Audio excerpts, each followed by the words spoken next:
government is not living up to the mandates that they're supposed to be as far as protecting the states and securing our borders. We tried this back in 1986. We gave amnesty to 2 to 3 million people. They were supposed to enforce laws, do the right thing on the border. They still have not done it. Okay? You know, if you read, people on the borders are going out and buying protective vests like they're in the military. People are afraid to leave their families at home. This is a very serious situation. And it's not about racial profiling. Okay, when I get stopped late at night in my black Nissan truck on Palm Beach Island, because people are wondering, why is this truck on Palm Beach Island? I don't make a big hullabaloo. I tell them I was here, here's my driver's license, here's my registration, I was at an event at so-and-so's home. So the fact that you're going to tell law enforcement agents that they can't do something, that's not proper. They have to protect citizens. You have to set the conditions by which they can do that. And the fact that this is at least a 65 to 70% win issue for the American people, and also down in the state of Arizona, that should tell people something. You read that law, it's not about profiling. You can't go out and say you look like you're bad or you look like you're illegal, let me drag you in. That is not what this law is about. They have gone through every length they can to make this as accommodating as they possibly can.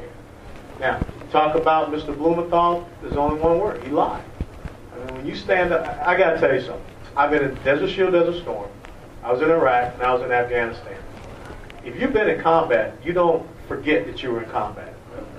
Okay, that's not something you just kind of, that's not something you were transformed through some out-of-body experience. So to stand up and say, when I was back in Vietnam, and you were never there, that's just a violation of honor and integrity. So, but obviously some people don't mind, some people don't care.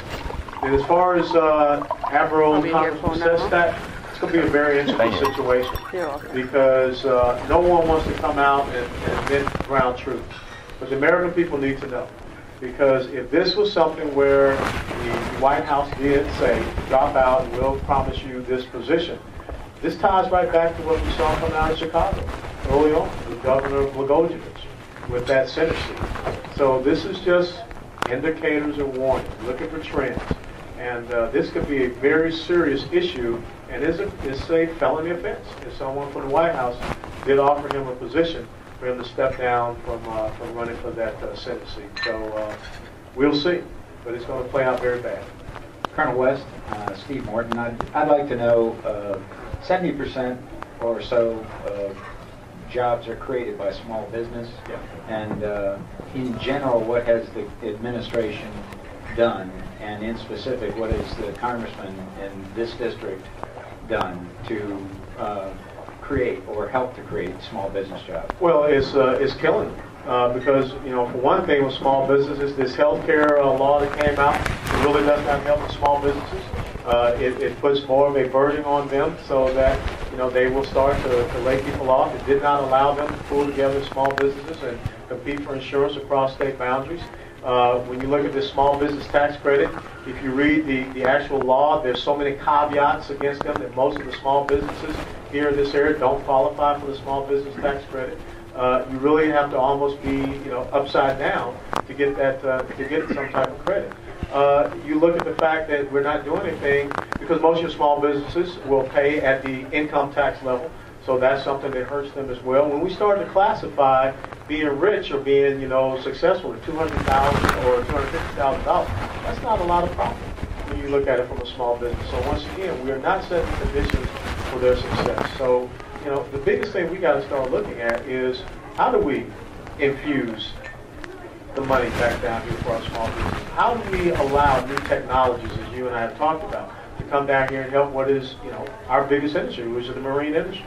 Because the other thing, look at tourism and agriculture. This state cannot go on with those two marketing avenues. Because if people don't have money, they're not going to come down here to visit us. And you'll see that dry up. And if people don't have money, people are not going to be part of the marine industry. They're not going to buy boats. They're not going to go out and be a part of boating. I mean, Kevin and I just talked about how I cut back on my diving.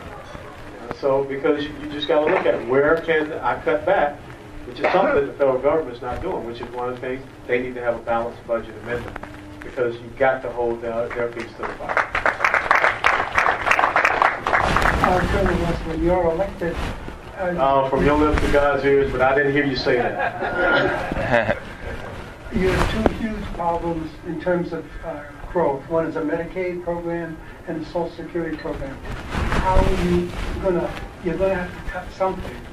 So how do you handle something like that? Well, I think first and foremost, we've got to start looking at what was the original intent for those programs and make sure that we're focusing them. I think we've got to, as far as the Medicare and the Medicaid, just the fraud, waste, and abuse, we need to clean that up. With the Social Security, we need to put it back into the independent trust fund, which is where it was intended to be. When they took it out, they put it in the general operating account, which comes back to the overspending, comes back to the stimulus, where they're robbing it. And so we've got to get it back to where it should be. And we've got to make sure that the funds that are earmarked to go there should go there. And we've got to make sure that the money for Social Security, for Medicare, are going to where it's supposed to go. Now, I think sooner or later down the road, we've got to start looking at options to the American people. I think that when you start to look at some of the younger generations, like David's generation coming along, who's to say that at 55, they don't have the option to say, do I want to continue on with Social Security?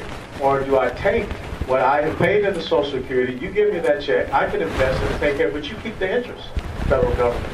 But I think right now, we've got to fix these systems and get them back to where their intention to be and make sure that we're focusing them on the people that need to have those resources, being it the Medicare and also the Social Security. But I tell you something, when you look at this health care bill, okay, if you're making $200,000 or above, 3.9% surcharge tax on your Medicare, you're going to have $500 billion of cuts in Medicare.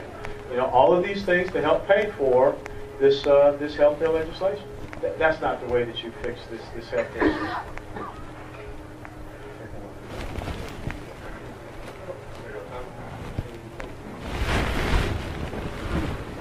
What is your thought on this new thing they're proposing, the senator and congressman out of Pennsylvania, about the government bailing out the union pension funds?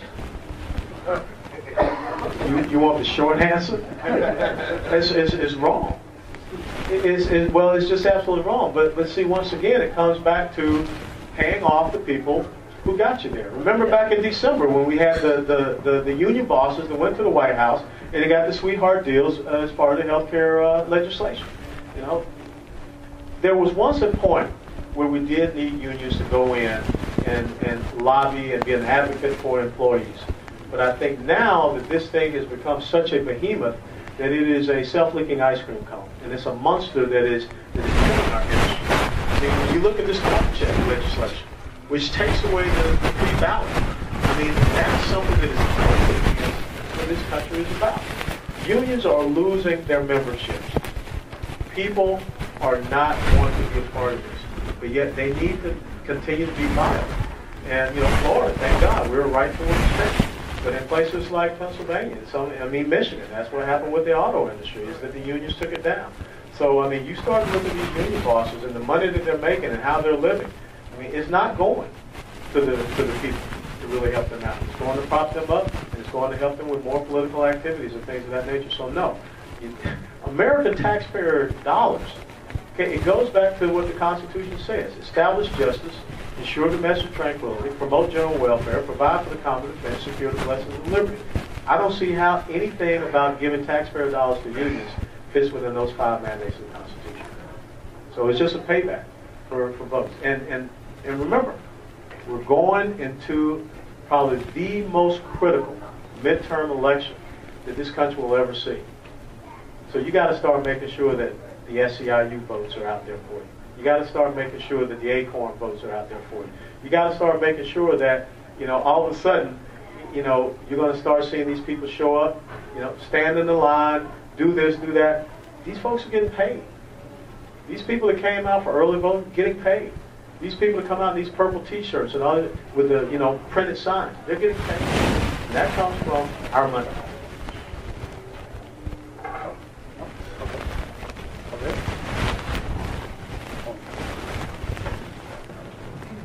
Remind me to give this back to you. This weekend before this past weekend, one of my co-workers who happened to live in a suburb of Chicago had 700 SEIU, 600 to 700